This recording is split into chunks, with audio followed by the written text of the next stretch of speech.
36년 전 병마와 싸우던 아버지를 떠나보낸 소녀는 토끼를 키워 용돈을 마련하며 힘겨운 가난과 싸워야 했다. 성인이 되자 그는 월급 18만 원짜리 오토바이 배달부 미스터 오가 되었다. 그러나 가난했던 남자의 일대기는 남들과는 조금 달랐다. 인생의 매 순간마다 안주가 아닌 도전을 선택했던 그는 배운 적도 경험한 적도 없는 건설이라는 새로운 분야에 뛰어들었다. 그리고 그가 맨손으로 일군 회사는 그 어느 분야보다 치열한 세계에서 당당히 그 경쟁력을 인정받고 있다. 현실이라는 높은 벽 앞에서 단 한 번도 포기하거나 안주하지 않았던 미스터 오. 그의 맨손의 성공기가 시작된다.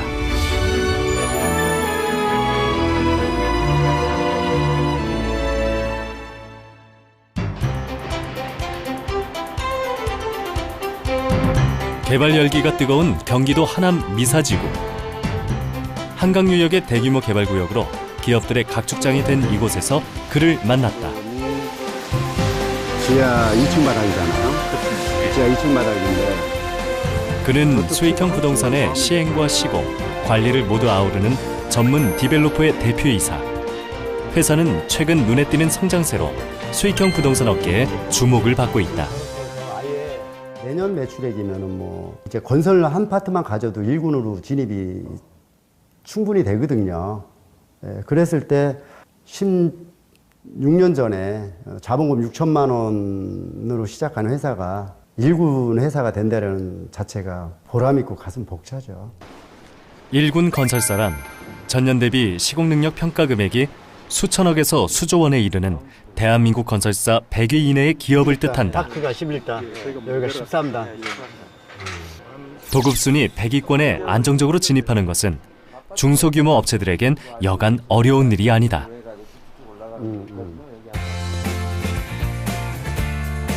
17년간 상업용 부동산이라는 외길을 걸으며 성공적으로 이끌어온 70여 개의 프로젝트. 그의 지휘 아래 탄생한 건물들은 수도권 택지지구나 신도시에서 기대를 뛰어넘는 성과를 거두며 경쟁력을 인정받아왔다.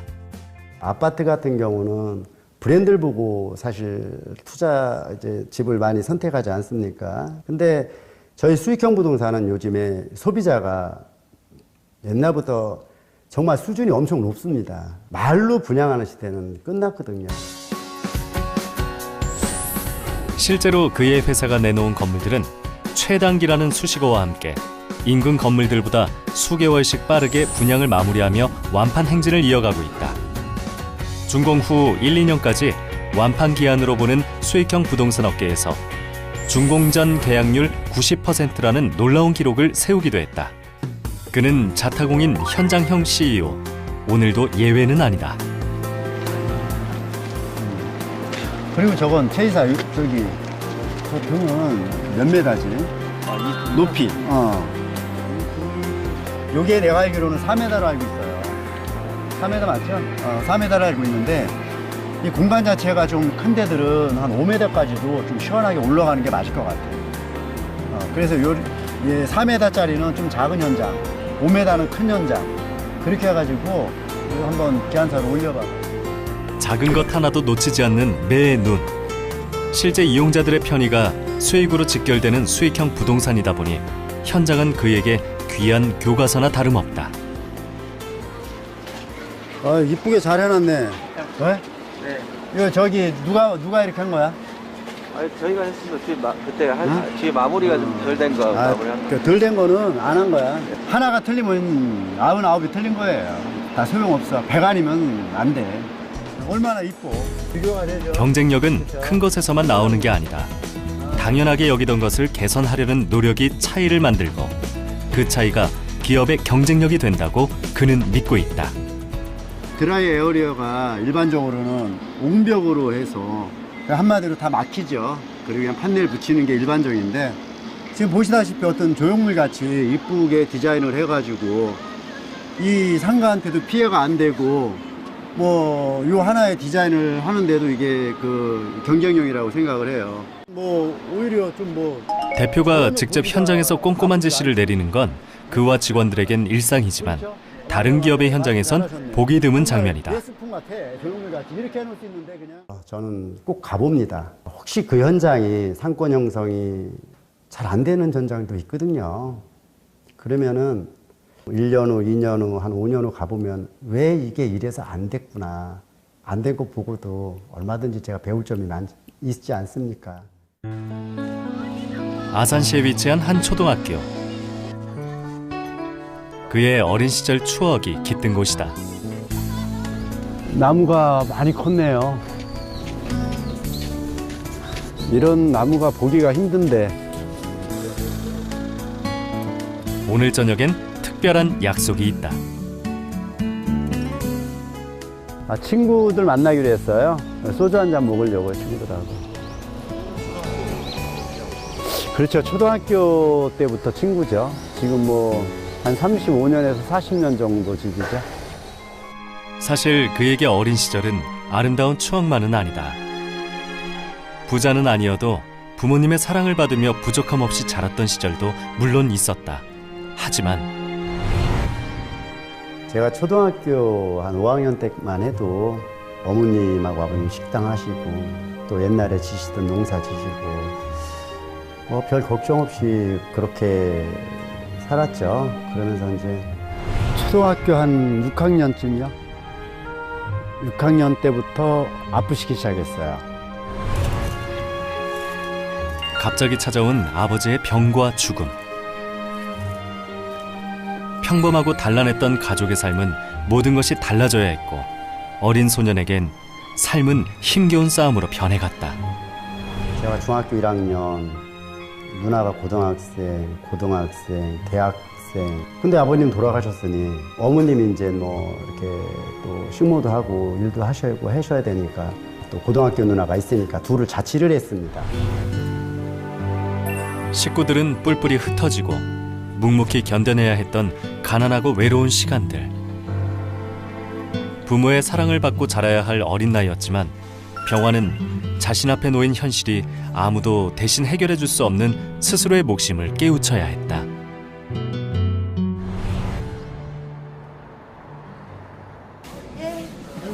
반가운 얼굴들이 모두 모였다. 고등학교 진학과 함께 상경했지만 지금까지도 인연을 놓지 않은 끈끈한 친구들.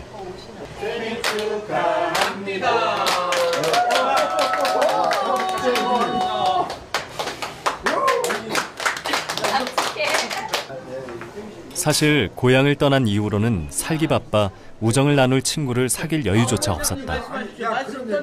어쨌든 뭐냐면은 어린 시절 친구들과 함께했던 추억들이 그에게 더 소중한 이유다.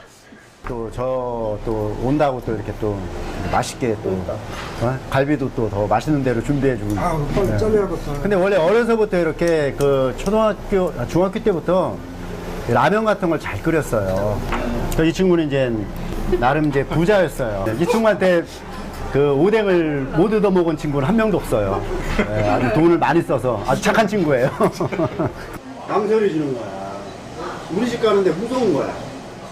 친구들이 기억하는 어린 시절의 오병환 대표는 어떤 모습이었을까? 안 만난 건 아니고 좀 뜸했지. 꼼꼼하다는 거? 그런 부분이 치밀하다는 거. 어렸을 때나 지금이나 똑같은 거 같아요. 근데 이 친구는 그 뭐라고 해야 되나 그 어렸을 때부터 그런 기질이 좀 보였어요. 중학교 1학년 때 집에 갔더니 토끼 2마리가 있더라고요. 영원아, 뭐하냐? 공이나 차러 가자. 야, 안 돼. 나 지금 바빠. 왜? 뭐길래? 토끼를 먹을 풀 더 뜯으러 가야 돼. 웬 토끼? 우와, 진짜 토끼네? 사실 뭐 아버님 아프신데 용돈 달릴 수도 없고 뭐 이러다 보니까 2마리 토끼를 사서 키우기 시작을 한 거죠. 몇 번 새끼를 낳는지 모르겠는데 뭐 결과는 뭐 나중에는 또 이 새끼들도 커서 어미로 팔고 중간에 새끼도 나서 팔고 그래가지고 뭐 용돈 쓴 예, 그런 기억이 나네요. 토끼를 키워 용돈을 마련하던 소녀는 40여 년 뒤 어떻게 지금의 자리에 오를 수 있었을까? 그의 삶은 좌절하는 대신 현실을 받아들이고 그 속에서 자신이 할 수 있는 더 나은 일에 끊임없이 도전해온 과정이었다. 성인이 되어 독립을 했지만 먹고 살 일이 막막했던 21살. 구인 광고를 보고 구한 생애 최초의 일자리는 바로 슈퍼마켓 배달직이었다. 하루 13시간, 숨 돌릴 틈도 없이 뛰어다니는 그를 사람들은 미스터 오라 불렀다. 고된 노동의 대가는 월 18만 원. 적은 돈이었지만 처음으로 스스로 살아갈 자신감을 얻게 해준 귀한 돈이었다. 그때 당시에는 저한테 힘들다는 말은 저한테는 사치입니다. 저를 누가 도와줄 사람도 없고 제 스스로 살아야 되는데, 그러다 보니까 저는 일은 해결을 하거나 제가 해야 될 일이라고 생각을 하고요. 늦은 밤, 옛날하고 간판하고 이미지 똑같아. 어렸을 땐 다 또 되고 진 거야. 그가 친구를 데리고 한 술집을 찾았다.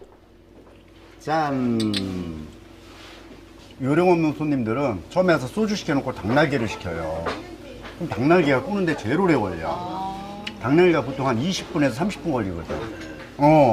그러면 소주 시켜놓고 20분, 30분 있어야 돼. 그래가지고 그 다음 원장님과 도착해서 오회장 꼬치구이의 안주를 앞에 놓고 갑자기 그의 말수가 늘었다. 한 3시간 동안 막 산. 분명 처음 온 술집인데 자꾸 아는 척을 하는 건 왜일까?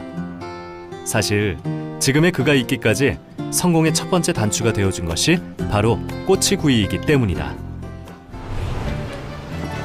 24살, 그가 생애 첫 창업을 감행했던 나이. 그가 선택한 사업이 바로 꼬치구이 가맹점이었다. 두 가지가 있었습니다. 자기 본인이 2,500만 원을 주고 그 정도를 들여서 본인 가게를 만드는 방법과 본인이 500만 원만 내면 나머지를 회사에서 해주는 거예요. 그 시설서부터 그런 것을. 대신에 명의를 회사 명의로 해야 되고 한 달에 60만 원을 내야 돼요. 가게를 하다가 망하면 어떡하나 싶어가지고 제가 막 걱정을 했어요. 실은 그때는 돈 까먹을까 봐 걱정을 했더니 동생 하는 말이, 누나 지금은 열심히 해서 망해도 다시 일어날 수 있는 나이야. 그래가면서 본사의 지원을 받는 소자본 창업이었지만 그마저도 누나에게서 빌린 돈. 무슨 일이 있어도 성공해야 했다. 단골을 놓치지 않기 위해 손해를 감수하더라도 찾아온 손님은 무조건 만족시킨다는 게 그의 원칙이었다. 말 그대로 대박이 됐습니다. 대박이 되다 보니까 이게 한편으로는 또 이 가맹 방법이 그때 당시엔 저한테는 행운이었던 게, 벌어서 갚으면 나머지는 다 제가 이제 소유권을 가꿀 수 있고 60만 원 안 내도 되니까요. 아니 한 달에 60만 원씩이 굳고 손님은 계속 많아지는데 얼마나 재밌겠습니까, 장사가. 1년도 안 돼 빚을 모두 청산하고 소유권을 넘겨받은 그는 자신감과 함께 중요한 교훈을 얻었다. 149대 체인점 중에서 항상 제가 1등이었습니다. 안주를 1등으로 많이 팔았다는 얘기예요, 본사에서 보면은.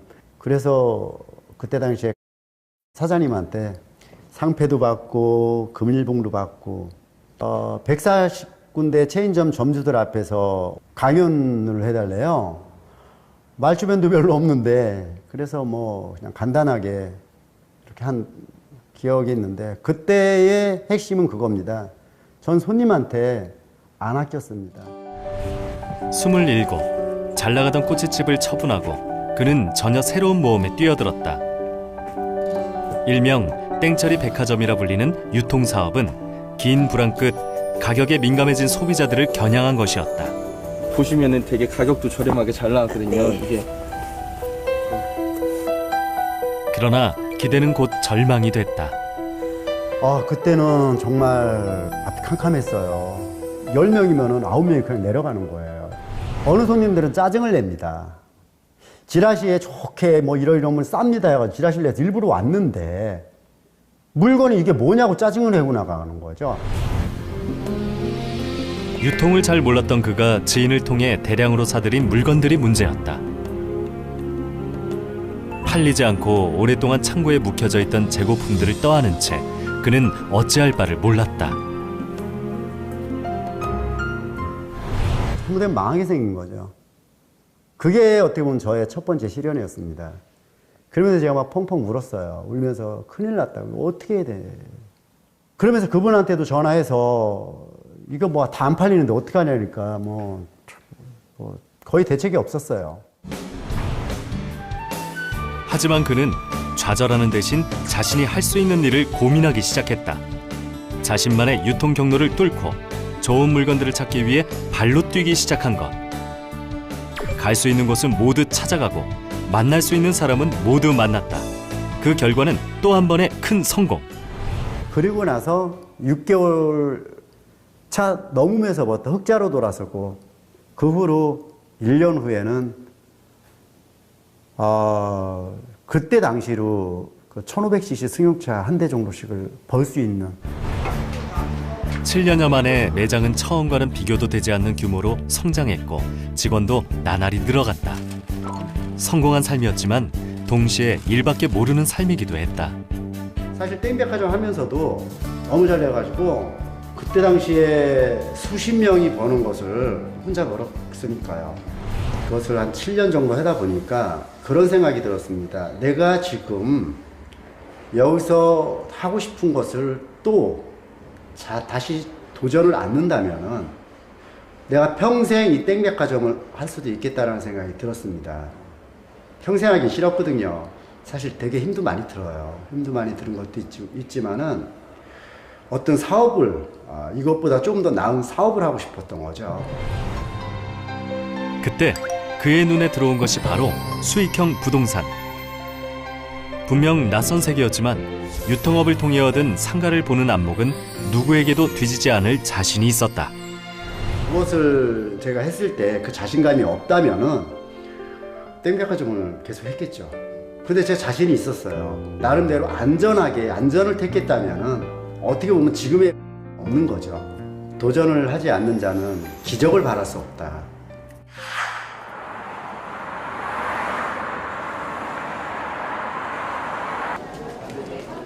동탄 이신도시 택지개발 사업에 대한 입찰 결과 발표가 있는 날, 기다리던 결과가 나왔다. 사골인데 이 정도면은 이거는 뭐 대박 수준인데.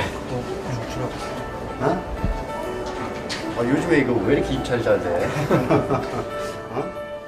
원했던 필지들 대부분이 주변 필지보다 낮은 가격에 입찰에 성공한 것. 뒤에는 우리가 안 해도 괜찮다. 다 돼도 조금 골치 아프다. 그렇지? 시작부터 경쟁력을 확보한 셈이다. 입찰 바로 전날 입찰가를 몇십억을 내렸어요. 몇십억을 내렸어요. 근데 다 됐어요. 안 내렸으면은 오히려 지금 고민일 뻔했는데 내리고도 오히려 상대 다른 필지들보다 월등히 좋은데 가격은 비슷한 가격으로 되다 보니까 뭐 상대적인 어떤 행복감이. 그의 회사는 최근 본사가 있는 동탄 이신도시에서 16개의 필지를 잇따라 매입했다. 어떤 이제 도면 자체를 어떤 중간에 보행자를 놓고 뒤쪽엔 테라스를 놓고. 입지는 상업용 부동산의 성패를 가르는 가장 중요한 조건. 하지만 좋은 입지의 땅은 자연히 분양가가 높아지는 딜레마를 안고 있다.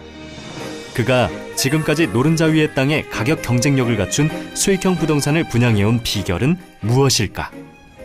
전 입찰할 때 물론 싸게 되면 좋겠지만요. 일부 좀 적절한 가격이라도 좀 넘더라도 좋은 땅이면 매입을 합니다. 매입을 하고 그 부분에 대해서 원가 절감을 해서 다시 분양가를 낮추는 거죠. 그렇게 안 하면은 좋은 땅을 가질 수가 없고 분양가를 낮추지 않으면 분양이 되질 않습니다. 좋은 땅을 개발하되 원가 절감을 통해 가격 경쟁력을 갖춘다.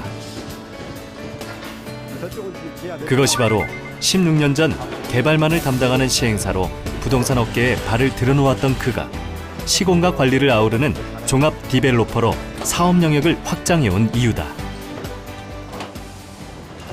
제가 시행을 쭉 하면서 시공사가 필요한 것은 이제 몇 가지 이유가 있죠. 어떤 품질적인 부분, 제가 하면 더 잘할 수 있겠다. 원가 절감적인 부분.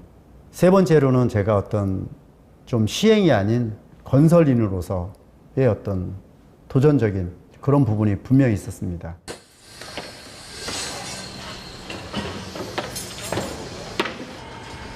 시행과 시공을 함께하자 도급 공사비에서 발생하던 지출이 줄고 분양가에서도 자연히 군살이 빠졌다. 좋은 땅에 잘 만들어 싸게 팔자 당연히 시장의 반응은 뜨거웠다.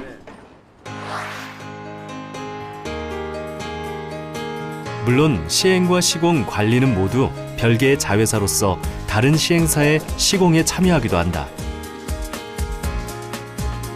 이곳은 도급공사를 맡은 사례 중 하나. 시공사로 참여하고 있지만 개발자로서의 아이디어도 함께 나눈다. 여기에다가 실제 시공할 때 컨테이너도 유동인구를 여기가 더 많을 것 같죠? 그렇죠? 네. 그 축소를 파트 같은 건 축소했는데 당연히 이제 시공이죠.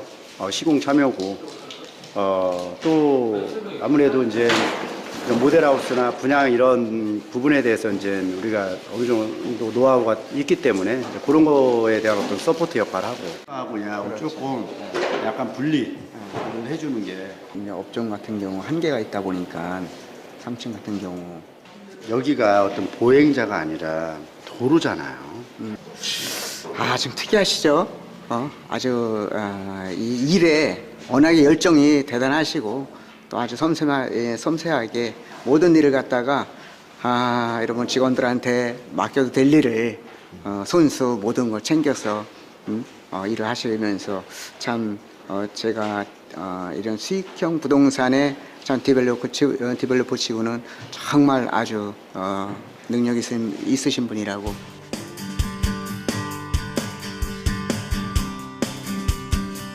직원에게 맡겨도 될 일을 손수 챙기는 것 중 하나가 바로 모델하우스 내부의 실내 장식.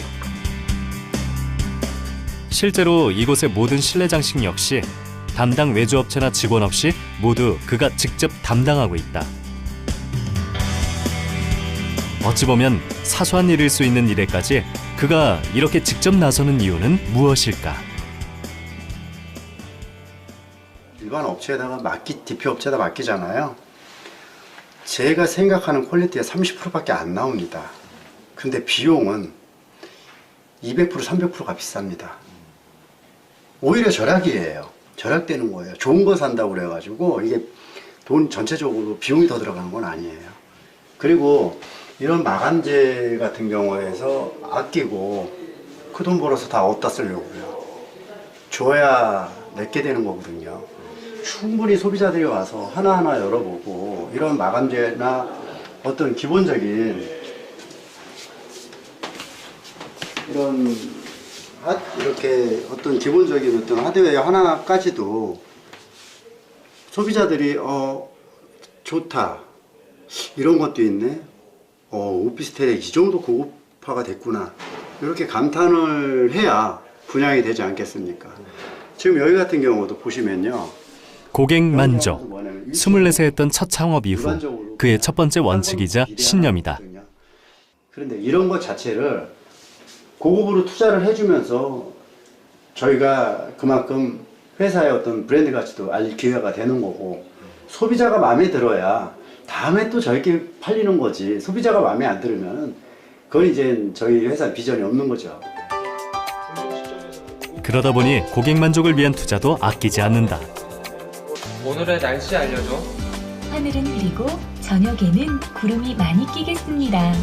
불 좀 켜줘. 할 수 있는 건 다 해야죠. 그리고 요즘에 또 추세예요. 이제 앞으로는 어떤 IoT를 접목시키는 것은 앞으로 뭐 오피스텔, 아파트 어떤 주거 문화에 대해서 추세이기 때문에 당연히 또 이런 부분에 대해서 우리가 또 뒤떨어져서는 안 되죠. 고객들한테 어떤 도움이 되고 또 관심을 가질 수 있는 건 저희로서 뭐 최대한 다 할 수밖에 없고요.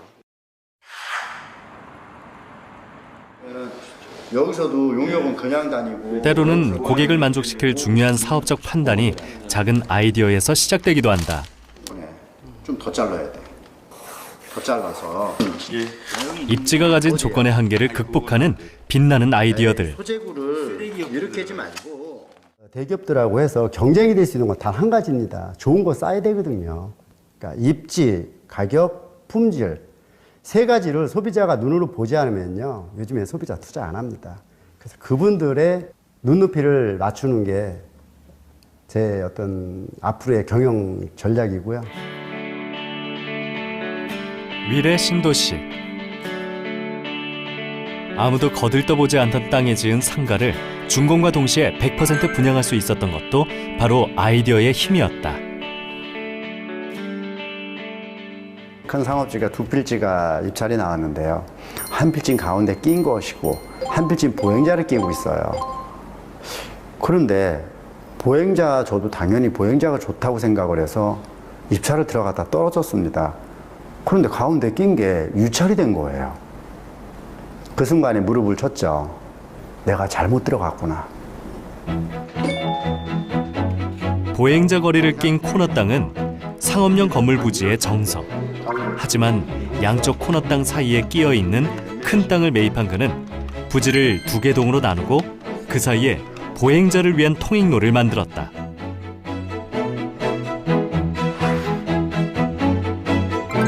누구도 생각하지 못한 독특한 설계 아이디어로 인근 광장이나 보행자길과 손쉽게 연계되며 황금 입지로 거듭나게 된 것이다.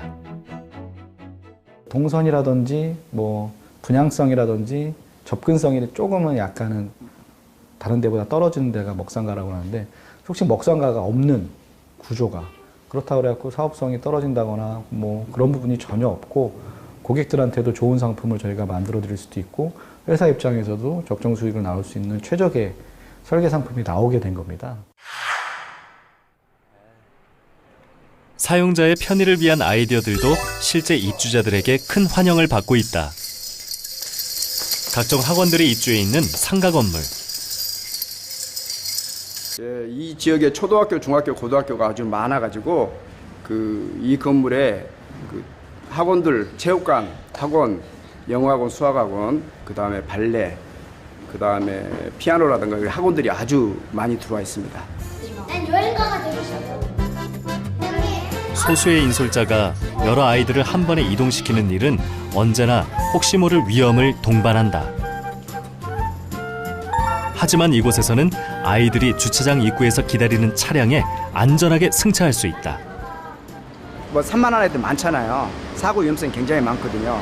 그런데 이제 밖에 나와서 뛰어다니라든가 이렇게 했을 때 위험한데 아이들이 여기서 바로 나와서 타주니까 아주 안전에 굉장히 도움이 되지요.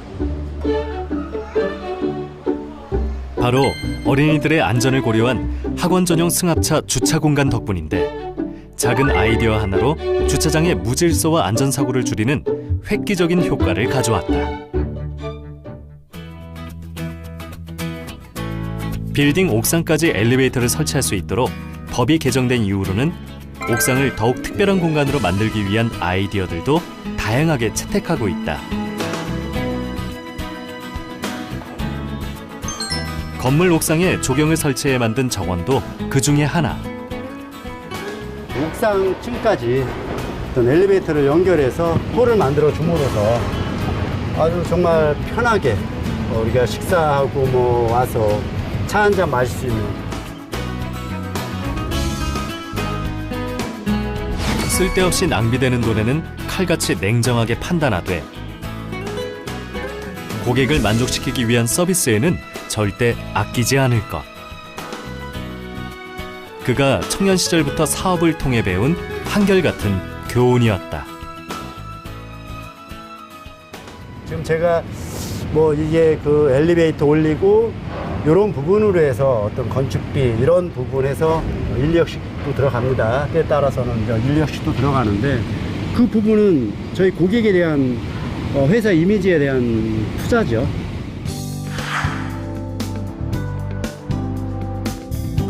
시행사로 시작했던 회사는 시공사업으로의 확장에 이어 하나의 건물을 기획, 설계, 시공하고 이후 사후 관리까지 전 단계의 서비스를 제공하는 통합 건설 관리 회사로 성장했다.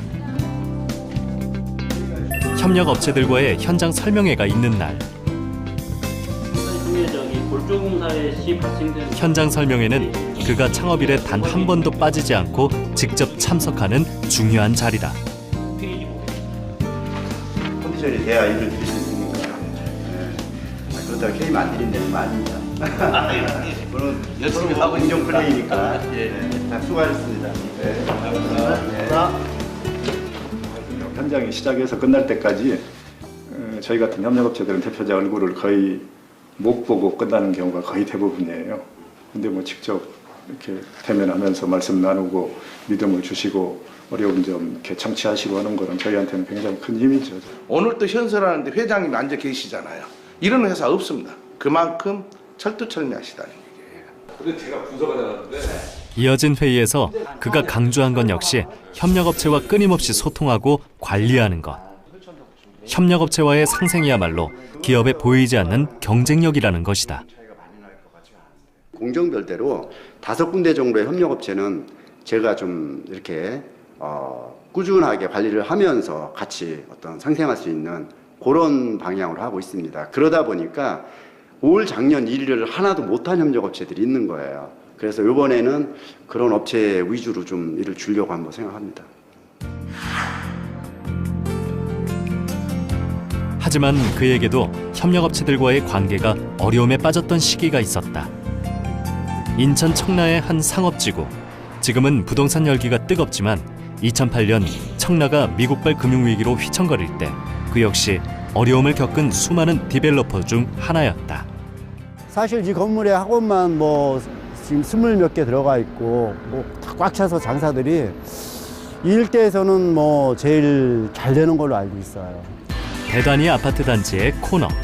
평소라면 걱정할 필요도 없는 최고의 입지지만 당시 청라는 미분양의 무덤이라 불리던 암흑의 시기. 막대한 대출과 협력업체에 지급할 비용 등 자금 압박은 폭발 직전이었다. 금융위기라는 게 저한테 그렇게 크게 다가올 줄은 몰랐어요. 그리고 하루아침에 올 줄도 몰랐고요. 그러니까 2008년 하반기부터 2010년 하반까지 이자만 몇 억 빠지는 100억이었어요. 그때 참 밤잠을 못 잤죠. 사업 규모를 최대한 축소하고 자산 매각으로 현금을 조달하며 힘겹게 금융위기를 버텨냈다. 그리고 얻은 또 하나의 교훈. 수심을 아는 데까지만 들어가는 거죠.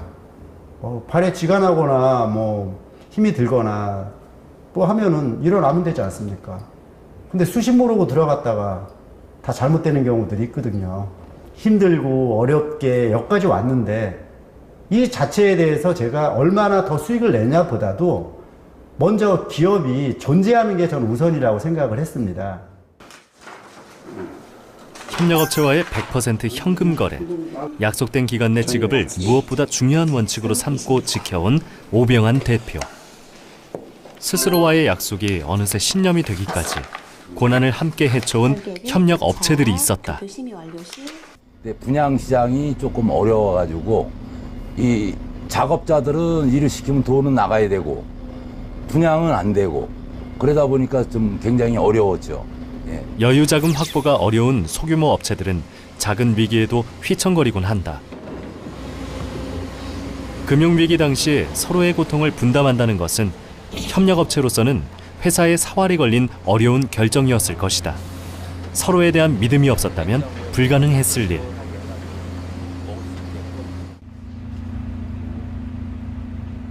비싼 수업료를 낸 셈이지만 비온 뒤 땅은 더 굳는 법이다. 오랜 시간 협력업체와 경험으로 다져온 믿음은 진정한 상생의 밑거름이 됐다. 돈이 쫄 적에는 저 우선 회장님한테 가서 저희가 이렇게 해서 현금이 들어가야 되는데 빔 자재도 좀 사야 되고 인건비니 이런 게 조금 이번 달에는 어렵습니다.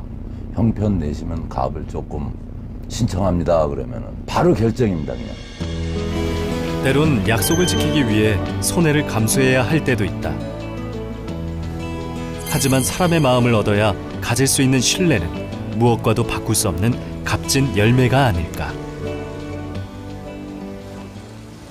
저는 말하면 계약서입니다. 제가 손해를 보더라도 말한 거에 대해서 책임을 져야 되거든요. 그 신뢰가 있어서 저는 금융위기도 슬기롭게 넘겼다고 생각을 해요. 어떤 우리 직원들 간의 신뢰, 거래처, 뭐 금융기관도 포함이 되고 어떤 사업 파트너들이든 여러 어떤 저랑 관련된 사람들한테도 그런 신뢰가 없었으면은 아무래도 뭐 더 힘들었겠죠. 매달 열리는 관리소장 회의. 관리 사업은 시행, 시공에 이어지는 주요 사업 분야 중에 하나다. 시행에 작년에 시공한 시스템 에어컨의 중앙 부분이 고장이 나서 전자에 서비스를 받았습니다. 1층 정면 쪽 하단, 1층에서 지하 5층까지 비상계단 물 청소 실시했습니다. 회사가 관리를 맡고 있는 모든 건물의 관리소장들이 한자리에 모였다. 이 역시 그가 늘 직접 주재하는 회의 중에 하나. 시행, 시공에 이어 사후 관리까지 사업 영역을 확대하게 된 데는 회사가 만든 건물 하나하나를 회사의 얼굴이라 생각하는 그의 각별한 마음이 담겨 있다. 특히 시행이나 시공 사업과 달리 관리 사업은 건물의 이용자인 입주자들과 직접 대면해야 하는 분야. 고객이 큰 소리치기 전에 우리가 양보하는 게 맞아요. 근데 그거를 뭐 굳이 어떤 뭐 부딪혀가면서 하지 말라는 얘기거든요. 우리가 고객 입장으로 가서 그 건물하고 부딪히면은 저도 그 건물 가기 싫거든요. 얼핏 보기엔 단순히 보고를 위한 회의인 것 같지만 사실 소장 회의의 역할은 그것만이 아니다. 관리 회의를 하면은 소장들의 현장에서 어떤 애로사항을 들으면서 그 사항을 가지고 또 어떤 하자사항, 그런 어떤 개선, 그런 것들을 건설 파트에 어떤 접목을 시킬 수가 있어요. 거기서 또 배우는 거죠. 우리가 어떤 현장의 건축물이 끝났다고 해서 끝난 게 아니라 향후 1년 후, 2년 후, 5년 후에 어떤 하자가 나는 것들을 여기에서 어떤 캐치를 하게 되는 거죠. 그 부분을 다시 건설 파트에서 그 부분을 이제 수정해서 다시. 입주자의 민원을 처리 중인 한 빌딩. 민원이 접수되면 즉시 관리소장에게 보고된다.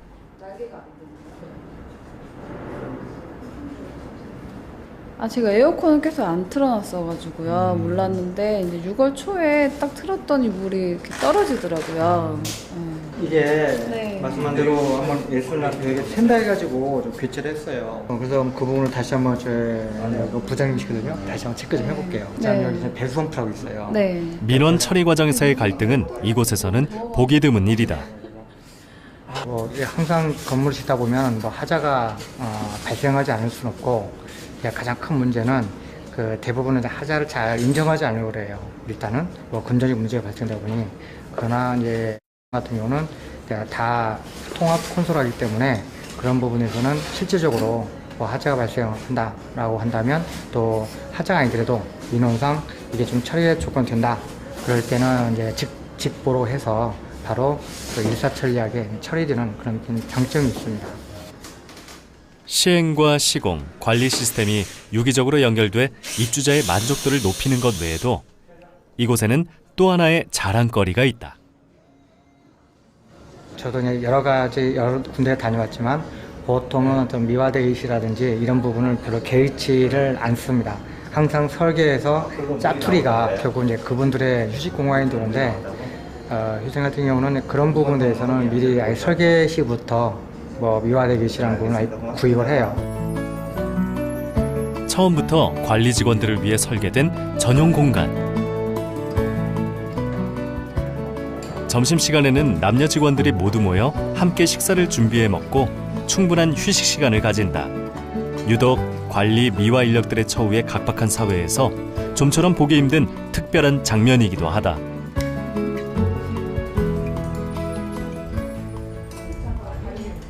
다른 데에서는 그 식사를 개인적으로 도시락 싸는 그런 불편함도 있고 또 이렇게 같이 전 직원이 같이 먹어본 기억이 없어요. 근데 여기서는 뭐 남자 직원분들, 여자 직원분 할 것 없이 같이 이렇게 편안하게 같이 식사하니까 그게 가족같이 느껴져가지고 부모님과 너무 좋은 것 같아요.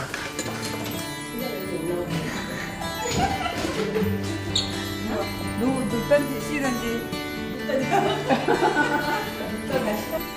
여유 시간, 잠시 마음 편히 쉴 수 있는 공간이 있다는 것에 감사하다는 직원들. 뭐 9시 반 되면 에어컨이 천장에서 나와요. 그럼 시원해요. 겨울에는 또 온풍기가 그냥 빵빵하게 잘 나오고. 직장에서 충분히 배려받고 있다는 느낌은 누구에게나 기분 좋은 일이다. 이미 여러 직장을 경험해본 이들에게 이곳은 더 특별한 공간. 다른 데는 이게 쉼터가 이렇게 생기지도 않고 두 명씩 중간중간에 쉼터가 있어요. 그러니까 거기는 공기도 안 좋고 이 계단 밑에서 있으니까 조그맣고 답답하잖아요. 근데 여기는 넓게 이렇게 이제 직원들이 한 공간에서 쉴 수 있고 웃고 즐겁고 저희는 되게 그게 고맙고 감사하죠. 사실 이들에겐 직장에 애정을 가질 수밖에 없는 특별한 이유가 하나 더 있다. 바로 관리소장을 비롯한 모든 관리 인력들이 본사에 소속된 정규직이라는 사실. 다른 데서는 2년이 되면은 이제 계약 해지가 되거든요. 이제 뭐 제가 원하지 않아도 사직을 해야 되는데 여기는 이제 그런 게 없이 정직으로 채용이 돼서 70살까지 정년까지 근무를 할 수 있는 그런 게 있어요. 오병환 대표가 운영하는 회사와 모든 계열사의 직원들은 단 한 명의 예외도 없이 모두 정규직이다. 비정규직의 비율이 타 업종보다 높은 분야이기에 더 이례적인 상황. 그에겐 어떤 특별한 이유가 있을까? 제가 옛날부터 정규직을 고집한 이유는요. 정규직을 해야 소속감을 갖습니다. 회사에 대해서. 소속감을 가져야 본인이 주인의식을 가질 수가 있습니다. 그렇기 때문에 저는 정규직을 고집하는 거고요. 정말 대충 하는 사람 10사람보다 잘하는 사람 6, 7명이 저는 낫다고 보는 거죠. 특이한 점은 본사에서도 발견된다. 건설 관련 기업의 사무실이라고 보기에는 높은 여직원의 비율. 게다가 그중 상당수가 출산과 육아로 인한 경력 단절 여성이었다는 점이다. 경력이 있음에도 불구하고 결혼하고 출산을 하고 이제 아이가 어리면 그 부분에 대해서 마이너스로 작용을 하게 되는데 저는 여기 면접 볼 때 그 부분은 전혀 가만히 안 됐던 것 같아요. 오히려 더 결혼하고 출산해서 아이를 키우고 있는 그런 여성들을 더 이렇게 긍정적으로 봐주시는 것 같았어요. 이 회사가 마지막 직장이라고 생각하고 다니고 있습니다. 정년이 65세까지 보장해 주신다 그래서 할머니가 돼도 저는 다닐 거예요. 저녁 6시 15분. 모두가 퇴근 준비로 바쁘다. 맡은 업무를 마무리하면 누구의 눈치도 볼 필요 없는 이른바 칼퇴근 문화. 저희가 야근이 없어서 한 6시 30분 정도 되면은 전 직원이 퇴근 준비하고 있고요. 집에 가면은 7시 정도 되는데 그때 뭐 아이를 키우거나 제 여가 생활을 하거나 하는데 전혀 지장이 없어요. 투자를 많이 하는 편이에요, 직원들한테. 그거는 우리 또 직원들은 또 그래도 부족한 저에 대해서 좀 불만스럽고 회사에 대한 부족함을 느낄 수 있겠죠. 그런데 이제 제 입장에서 본다면은 그런 마음을 되도록 안 들게 하기 위해서 최선을 다하고 있습니다. 좋은 환경에서 어떤 대우받으면서 어떤 근무를 할 수 있는 그런 회사를 만들고 싶고요. 머지 않았다고 생각합니다.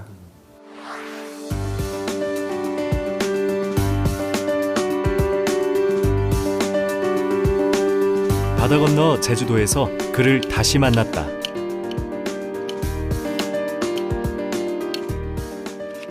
제가 취미가 별로 없어요. 근데 여기 와서 나무 물 주고 제 힐링 공간이죠. 네, 제가 유일하게 이제 스트레스 받거나 사업하면서 좀 힘들으면은 여기 생각이 나요. 평생 앞만 보고 달려온 그에게도 숨 돌릴 여유가 조금은 생긴 걸까? 난생 처음 생긴 취미가 바로 조경이다. 잠시 업무를 잊고 살아있는 나무와 꽃을 가꾸며 사색하는 시간이 그에게 다시 생기를 불어넣는다. 정말 옛날에 저축도 많이 하고 힘든지 모르고 일을 한 건데 그냥 평생 그렇게 일만 한다면은 그거 현명하지 못하다고 생각해요. 그래서 지금은 뭐 보상 심리적인 것도 있을 수도 있고 좀 쉬어야 저도 또 재충전할 거 아니에요. 사실 그가 제주를 찾는 이유가 또 하나 있다. 오랫동안 구상만 해온 특별한 계획, 바로 제주가 그 무대다. 제주도에 한 특급 호텔 정도? 그 정도 하나를 계획하고 있어요. 제가 직접 땅 보고 설계하고 직접 시공하고 또 어떤 인테리어나 이런 것들 거기까지도 직접 하면 보람 있지 않을까. 어쩌면 꿈을 꾼다는 건 그 자체로 행복이 아닐까. 가진 것 하나 없던 시절, 지독한 가난의 무게를 짊어지고도 그는 언제나 꿈을 꾸었고 지금도 여전히 꿈을 꾼다. 어떤 환경에 처해 있더라도 꿈을 꾸고 그 꿈을 위해 노력하는 한 삶의 주인은 바로 자신이기 때문이다.